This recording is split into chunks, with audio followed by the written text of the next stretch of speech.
பொதுவாகவே இட்லி ஒரு சிறந்த உணவு. ஏன்னா வறுத்ததோ பொரிச்சதோ கிடையாது, வேக வச்சது. மாவை புளிக்க வைக்கிறதுனால இது ஒரு ப்ரோபயாட்டிக் அண்ட் போஸ்ட்பயாட்டிக் உணவு. செரிமானம் அப்படிங்கிறது ரொம்ப ஸ்மூத்தாக நடக்கும். இட்லியோட பிரச்சனையே இதில் இருக்கிற மாவுச்சத்து தான். அது ஒரு 40 கிராம், அது ஒரு மீடியம் சைஸ் இட்லி மூலமாக நமக்கு கிடைக்கிற கேலரிஸ் வந்து 60 கேலரிஸ். கிளைசிமிக் இண்டெக்ஸ் அப்படிங்கிறது மீடியம் டு ஹை. எப்படி இட்லியோட இந்த மைனஸ் பாயிண்ட்டை ப்ளஸ் ஆக்கி சூப்பர் உணவாக மாற்றுறது? நம்பர் 1, வெள்ளை அரிசிக்கு பதிலாக பழுப்பரிசி, சிகப்பரிசி யூஸ் பண்ணலாம். சிறுதானியமான ராகி, திணை, வரகு, குதிரைவாளி, சாமை யூஸ் பண்ணலாம்.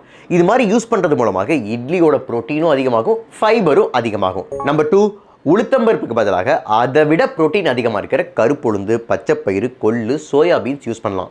நம்பர் 3, அரிசி பருப்பு ரேஷியோ பொதுவாக 4:1 யூஸ் பண்ணுவோம். அதை 2:1 மாற்றினா மாவுச்சத்து குறையும். இட்லியும் அதே மாதிரி சாஃப்டாக தான் இருக்கும். நம்பர் 4, இட்லி மாவோட சில கீரை வகைகளையும் காய்கறிகளையும் சேர்த்தா இட்லியோட கேலரிஸ் கம்மியாகும், ஃபைபர்ஸ் ஜாஸ்தியாகும். உதாரணத்துக்கு கீரைகள் அப்படின்னு பார்த்தா பாலக்கீரை, முருங்கைக்கீரை, முடக்கத்தான் கீரை சேர்த்துக்கலாம். காய்கறிகள் அப்படின்னு பார்த்தா carrot, beetroot, capsicum, cabbage, beans சேர்த்துக்கலாம். நம்பர் 5, சீட் வெரைட்டிஸ், அதாவது விதை வகைகளை பவுடர் பண்ணி இட்லி மாவில் சேர்த்துக்கலாம். குறிப்பாக பார்த்துட்டிங்க அப்படின்னா ஆளி விதை, சணல் விதை, சூரியகாந்தி விதை, பூசணி விதை. இது மாதிரி பண்ணுறதால omega-3 ஃபேட்டி ஆசிட் போன்ற ஹெல்த்தி ஃபேட்ஸ் இட்லி மூலமாக நமக்கு கிடச்சிரும். இப்போ ஹெல்த்தி இட்லியை சூப்பர் ஹெல்த்தி இட்லியாக மாற்றிட்டோம்.